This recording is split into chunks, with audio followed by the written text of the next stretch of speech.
In this video, I'm going to show you how to create a thriving paludarium that even has a working waterfall.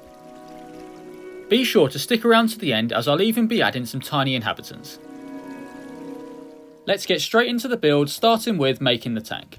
I've got a few of these frameless picture frames. I'm going to take them apart and use the glass to build the tank. Using glass from picture frames is a super easy and cost-effective way of building small tanks. I got these frames for a couple pounds each, but you can get them even cheaper from second-hand shops. Now let's get started with the glass cutting. A lot of people think that cutting glass is extremely complicated and hard to do, but I'm here to tell you it's not.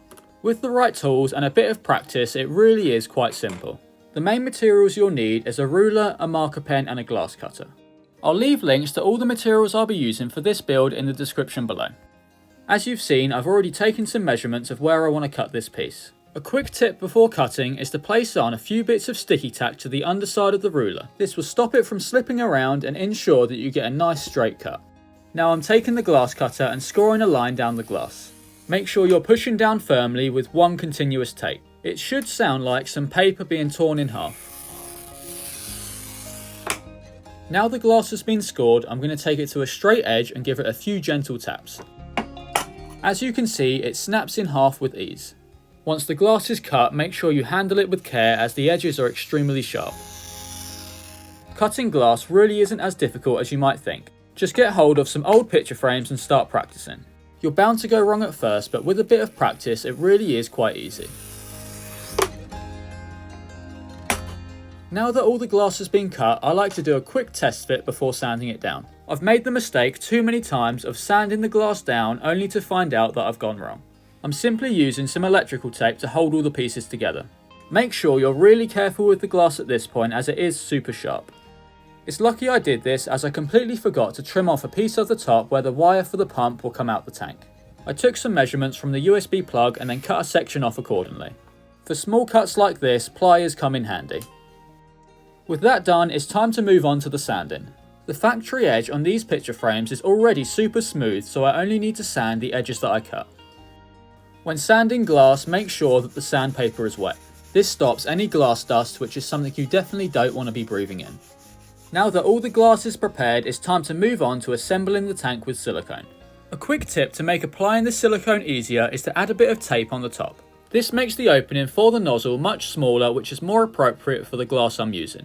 As a good rule of thumb, the bead of silicone should be no thinner than the thickness of the glass. In this case, that's 2mm.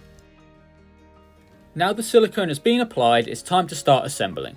You've got about 10 to 15 minutes before the silicone starts to cure, so it's important to work fast while still taking the time to make sure everything's in the right place and square. I'm assembling the tank piece by piece and then using the electrical tape to lock it in place. With the back and sides in place, I'm adding a secondary bead of silicone where the pieces meet. I'm then using my finger to smoothen it out and remove any excess silicone. Adding this secondary bead helps ensure that there will be no leaks. All that's left is the top and the front panel, and then the tank can be left to dry. I'll be attaching the door at the end.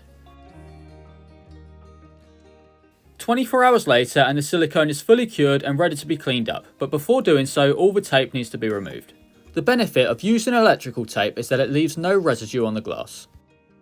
Now I'm taking a sharp blade and removing all the excess silicone around the outside of the tank. Technically, you don't have to do this, but it will make the tank look much neater and more professional. Plus, it really is quite satisfying. Now all the edges have been cleaned up, it's time for an essential step, which is testing for leaks. The tanks I've made very rarely have a leak, but it's always better to test now than find out there's a leak once the paludarium is complete. A few hours have passed and there's no leaks, so it's finally time to start building the paludarium. I'm going to start with the drainage layer, and for that I'm using some coarse filter foam. It's extremely light and easy to cut. It will also have the added benefit of filtering the water as it gets pulled into the pump. Now I'm taking some scissors and cutting off pieces of the foam. I want there to be a nice big open section of water, so I'm shaping the foam accordingly. At this stage you're free to shape the foam any way you want to make the water section bigger or smaller. Now I'm happy with the shape, it's time to move on to the hardscape.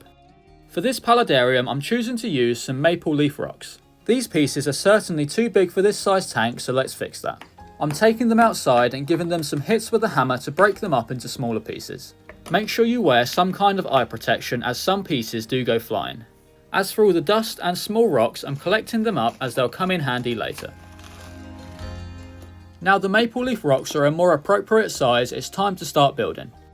I'm starting by placing in the rocks one by one around the foam to create a retaining wall. As always, it does take a lot of experimenting with different pieces. I'm happy with these pieces so far, so I'm going to lock them together with the superglue and tissue method. I'm simply taking a small piece of tissue and placing it between the two rocks. I'm then soaking it in superglue and leaving it to dry for a couple minutes. The result is a strong bond which is 100% safe for live plants and animals. I'm continuing to add more rocks and gluing them together as I go. As you can see, the retaining wall part of the hardscape is pretty much complete, so now I'm going to start building up some height for the waterfall. Here's how it looks with all the rocks joined together.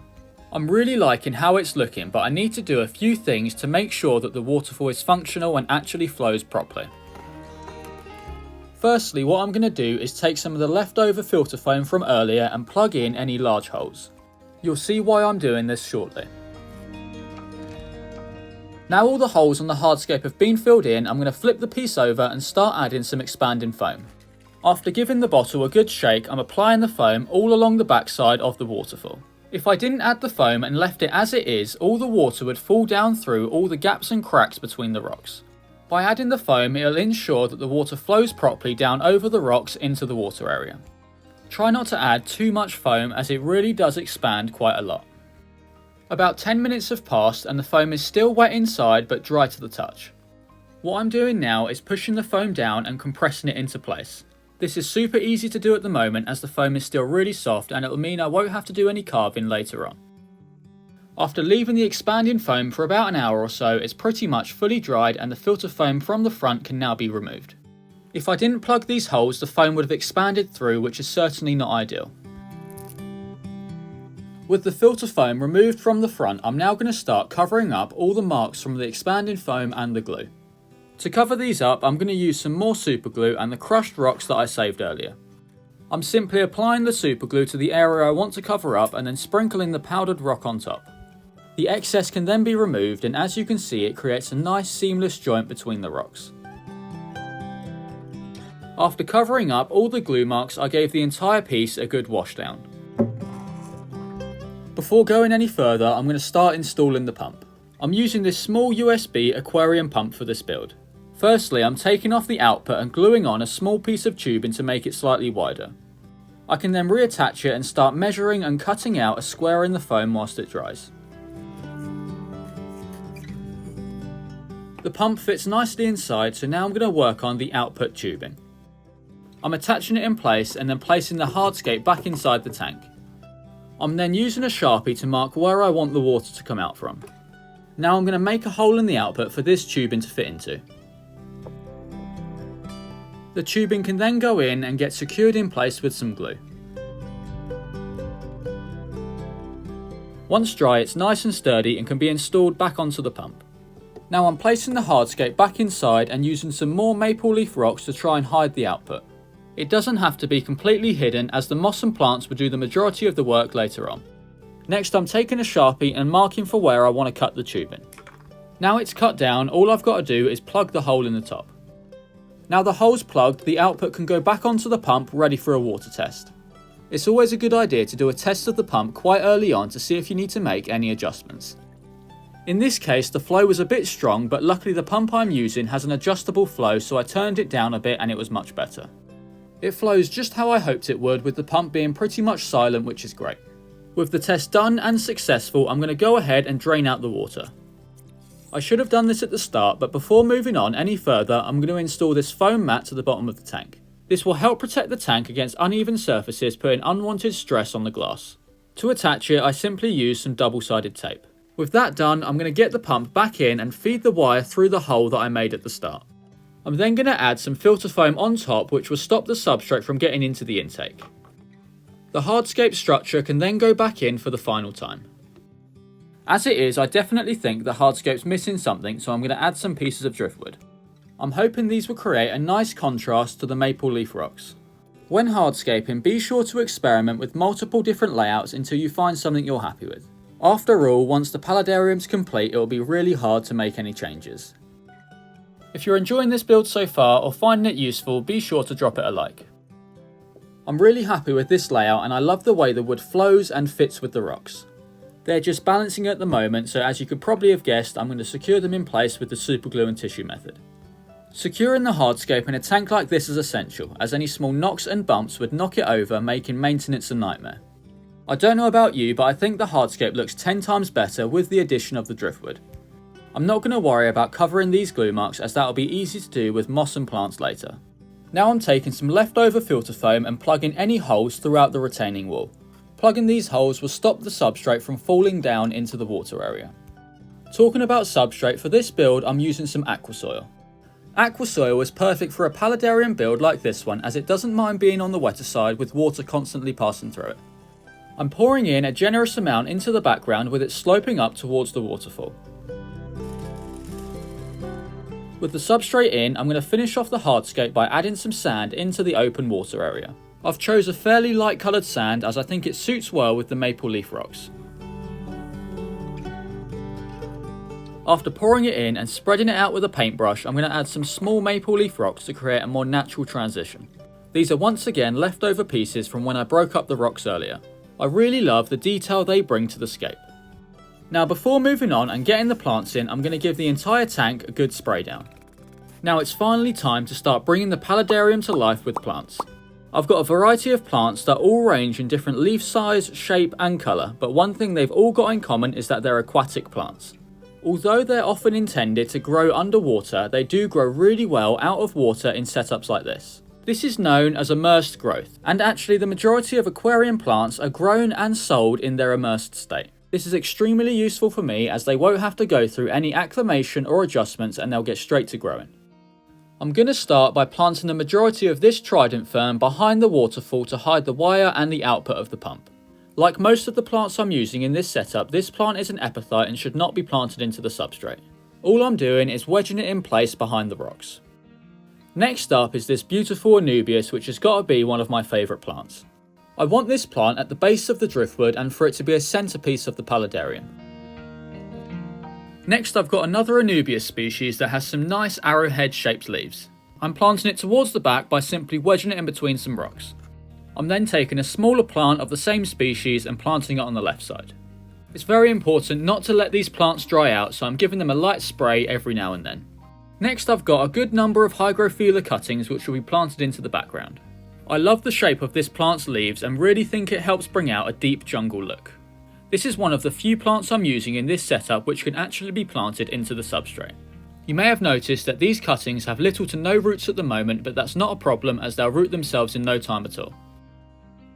Now it's time for some plants that will really bring out some detail and take this Paludarium to another level. I've got a variety of different Bucephalandra species which I'm going to plant throughout the tank. These plants are slow growers, which isn't necessarily a bad thing as it will mean they need much less maintenance than faster growing plants. I should mention that I'll have links to all the plants I've used in the description below. With most of the plants in, I'm really loving how this Paludarium's looking, but there's still a few more to come. This here is Monte Carlo. It's a carpeting plant with small round leaves and I think it would be a nice addition to this tank. I'm splitting it up into smaller chunks and then using some long tweezers to plant it throughout the tank. It should stay nice and low and I'm hoping it will slowly creep over the rocks. No Paludarium would be complete without some moss. This here is weeping moss. Before planting it, I'm using some scissors to trim it up into small pieces. By trimming it up, it will not only stimulate new growth, but it'll also mean you can cover more of the tank with less moss and ultimately save you some money. I'm making sure to use the moss to cover the output of the pump whilst not blocking the tubing at all. Now it's finally time to fill up the Paludarium with water. A small square of paper towel will stop the water from disrupting the sand and the small rocks.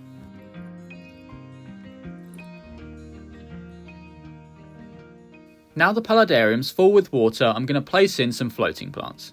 I really love the detail and interest these plants bring to the surface of the water. Now it's time to add some tiny bugs which will help keep this Paludarium clean, healthy and thriving. As you probably guessed, I'm talking about springtails.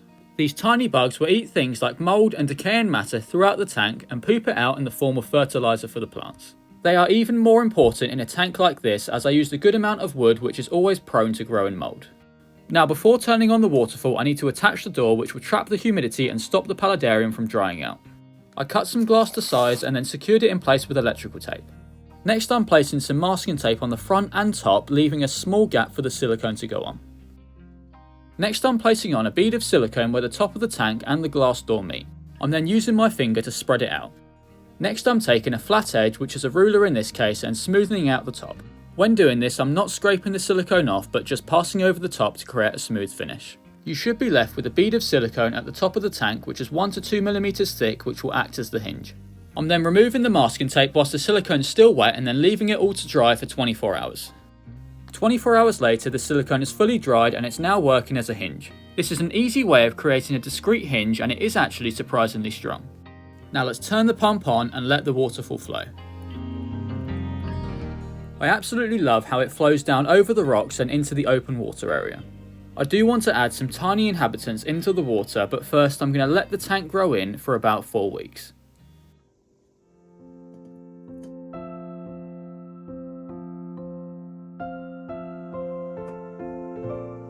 Four weeks have passed and I'm glad to say that this paludarium has been thriving. I've done 2 to 3 water changes since setting it up, but that's the only maintenance that I've done. It's been sitting on a rack where it receives 12 hours of light a day, and despite it only being 4 weeks old, it's started to establish really well. All the plants have got some fresh new growth, but my favourite has got to be the new leaf on this Anubias. As expected, the floating plants have been growing a lot and have multiplied fast, so I'm going to remove some. You may have noticed that I have added a new plant, which is this hydrocotyle. I've only planted in a few cuttings, but I love the way it climbs and creeps over the hardscape. Now I think it's about time to add the tiny inhabitants into the water. I'm going to add 5 of these small snails to start off their colony. They're often seen as pests, but they'll pose no threat to the plants and they'll only feed on things like algae. This is beneficial as they'll help keep the water area nice and clean. After introducing them, they get straight to work and start cleaning.